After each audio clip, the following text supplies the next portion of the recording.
धनगर समाजाचा अनुसूचित जमातीत समावेश करावा या मागणीबाबत शासनाचे लक्ष वेधण्यासाठी धनगर समाजाने पाली फाटा खोपोली इथे रास्ता रोको आंदोलन केले। आरक्षण आमच्या हक्काचं नाही कुणाच्या बापाचं, आरक्षण आमच्या हक्काचं नाही कुणाच्या बापाचं, प्रशासन आमचे डरती है, पुलिस मागे करती है, सदानंदाचा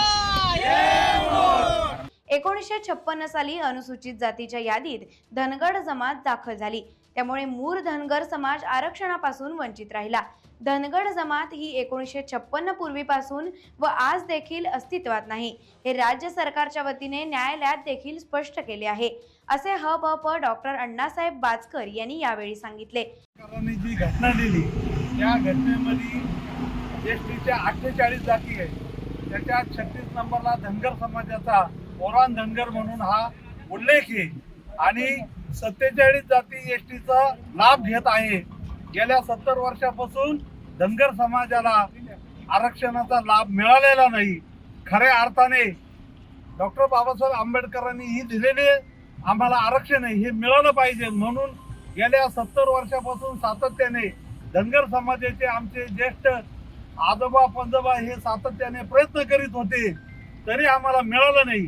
खऱ्या अर्थाने भारत देशाचे कैलासवासी पंतप्रधान राजीव गांधी यांचा मेळावा समाजरत्न शिवाजी बापू शेंडगे कैलासवासी आमचे वडील रंगनाथरामा बाचकर यांनी सांगलीला मेळावा घेऊन धनगर समाजाला एसटीचं आरक्षण मिळावा म्हणून मागणी केली त्या मेळाव्यात, तर सरकार म्हणलं देता येत नाही, मग 3.5% एनटीचं आरक्षण दिलं।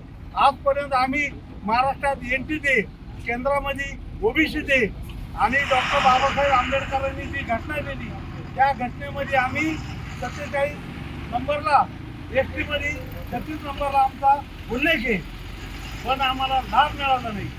मागच्या अटलजी पंतप्रधान झाले त्यावेळेस समाजाचे आमदार प्रकाश शेंडगे आणि सर्व समाज बांधवाचे आमदार मंत्री आम्ही पंढरपूरला 25 लाख धनगर समाजाचा 2014ला मेळावा घेतला। त्या मेळाव्यामध्ये अटलजींनी कबूल केलं की धनगर समाजाला ढोल वाजवून आणि भंडारा उधळून धनगर समाजाला आरक्षण देऊ। ओरिसा, बिहार, झारखंड या राज्यांनी शिफारस दिली। महाराष्ट्र सरकारने त्यावेळेस राष्ट्रवादी काँग्रेसचं सरकार होतं, त्यांनी शिफारस पाठवली नाही। यावेळी अनेक समाज बांधव उपस्थित होते। यावेळी चोख पोलीस बंदोबस्त होता। सरकारच्या वतीने मंडळ अधिकारी भरत सावंत यांनी निवेदन स्वीकारले। टाइम्स डिजिटलला लाईक करा, शेअर करा, सबस्क्राइब करा आणि बेल आयकॉन दाबायला विसरू नका। Times digital.